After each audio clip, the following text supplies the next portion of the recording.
Hey, salut les amis, j'espère que vous allez bien. Alors aujourd'hui je vais vous présenter ma lecture, Une vie de rêve de Gemma Forte. Donc je vais vous dire ce que j'en ai pensé et quelles notes j'ai mis à ma lecture. Alors tout d'abord, si je mets des notes, c'est à ma lecture et pas au livre, c'est-à-dire que je ne suis pas qualifiée pour donner une note au travail que les gens ont fait. Je pense qu'il faut respecter le travail de chacun.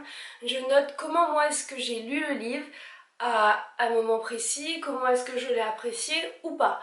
Donc c'est pas un jugement de valeur sur le livre, c'est quelque chose par rapport à ma lecture à moi, personnelle, et vous aurez sûrement pas la même chose de votre côté. Donc, euh, Une vie de rêve de Gemma Forte qui est chez France Loisirs, comme ça. Donc je vais vous lire la... Voilà, ça. Donc, Francesca a des rêves de princesse, elle souhaite être actrice et la célébrité la fascine. Cependant, sa vie ressemble plus à celle de Cendrillon. Travaillant dans une agence publicitaire, elle écrit en secret son journal intime de la vie de bureau, qui, découvert par son patron, lui vaut un licenciement. Mais, grâce à une amie, elle retrouve du travail comme assistante d'une actrice célèbre. Or, le rêve devient vite un cauchemar. Sur le ton de l'humour de cette comédie proche de Sex and the City et Le diable s'habille en Prada, on découvre que l'argent et la célébrité ne font pas le bonheur. Qu'est-ce que j'ai pensé de ce livre? Bon, franchement, voilà. C'est sympa, c'est frais, ça permet après, entre une grosse lecture qui nous a pris la tête et autre chose, de faire un break. Mais voilà quoi, mettez pas des mille et des cents là-dedans, ça vaut pas le coup. J'ai trouvé que l'histoire était cousue de fil blanc au départ, on sait ce qui va arriver. Il y a quelques petits rebondissements dont on s'attend pas, mais voilà.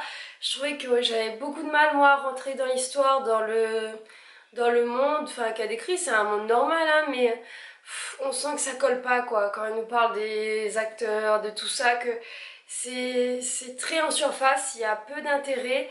Et enfin pour moi ça marche pas, ça a pas marché, je suis pas rentrée dedans. Euh, J'ai trouvé les personnages assez caricaturaux. Elle veut devenir célèbre, en même temps elle a une grande capacité à écrire et tout le monde veut dire qu'il faut qu'elle écrive, mais elle non, elle veut juste la célébrité. Et au final elle va se mettre à écrire. Ouais, je trouvais que enfin, les intrigues, les différentes intrigues qu'il y a dedans sont trop grosses. Enfin, on a l'impression de lire pardon, on a l'impression de lire une sitcom. Ça a du mal à passer aujourd'hui. Donc c'est sympa, sans plus. Donc voilà, je vais vous expliquer un peu comment est-ce que moi j'ai noté le livre. Alors, je lis mes petites notes. Pour le début de l'histoire, j'ai mis 2 sur 4 parce que ça casse pas deux pattes à un canard, hein. C'est une base, on la voit petite fille, on la voit expliquer son rêve et puis on la revoit plus tard en train toujours de courir derrière le même rêve. Voilà.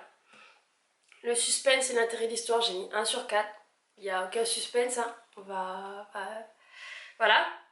Les personnages 2 sur 4 parce que je trouve qu'ils sont pas assez creusés, que c'est très...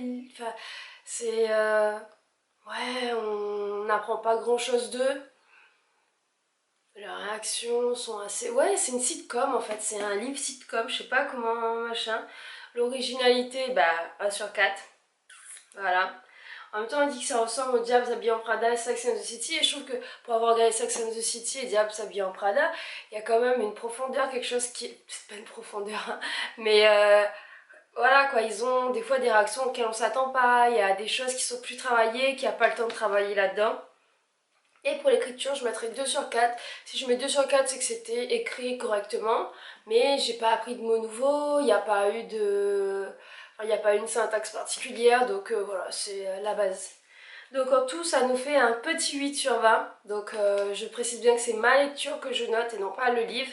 Donc voilà, c'est pas un livre que je recommanderais spécialement. Donc voilà, j'espère que cette vidéo vous a plu. À la prochaine!